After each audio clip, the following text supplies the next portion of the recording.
మన గుంటూరుకి వేగా jewellers exciting offers తో April 16న శుభారంభం.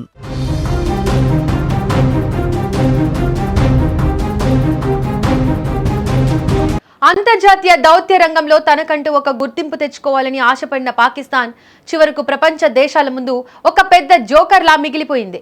శాంతిని నెలకొల్పుతానంటూ మధ్యలోకి వచ్చిన పాకిస్తాన్ అటు అమెరికాను ఇటు ఇరాన్ను నిండా ముంచేయడమే కాకుండా పరోక్షంగా లెబనాన్ వినాశనానికి కూడా కారణమైంది. మధ్యవర్తిత్వం వహించడం అంటే రెండు దేశాల మధ్య ఉన్న సమస్యలను పరిష్కరించడం. కానీ పాకిస్తాన్ మాత్రం సమస్యలను మరింత పెంచేసి తన కుటిల బుద్ధిని మరోసారి చాటుకుంది. యుద్ధం ఆగిపోవాలని ప్రపంచం కోరుకుంటున్న తరుణంలో ఇరాన్ మరియు అమెరికా మధ్య కాల్పుల విరమణ ఒప్పందం కోసం పాకిస్తాన్ చొరవ తీసుకుంది. అయితే ఇక్కడే పాక్ తన అసలు రంగును బయటపెట్టింది.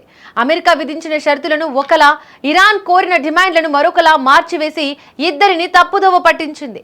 ఇరాన్ ఇచ్చిన అసలు డిమాండ్లను అమెరికాకు తెలియకుండా దాచిపెట్టి అమెరికా ప్రతిపాదించిన అంశాలను ఇరాన్కు అస్పష్టంగా వివరించి ఒక రకమైన దౌత్యపరమైన గందరగోళాన్ని సృష్టించింది. దీనివల్ల ట్రంప్ నేతృత్వంలోని అమెరికా యంత్రాంగం ఒక నిర్ణయానికి వస్తే ఇరాన్ మరో నిర్ణయానికి వచ్చింది. ఈ పొరపాట్ల వల్ల ఒప్పందం జరిగినట్లే జరిగి చివరి నిమిషంలో విఫలమైంది. పాకిస్తాన్ చేసిన ఈ పని వల్ల అమాయక లెబనాన్ తీవ్రంగా నష్టపోయింది.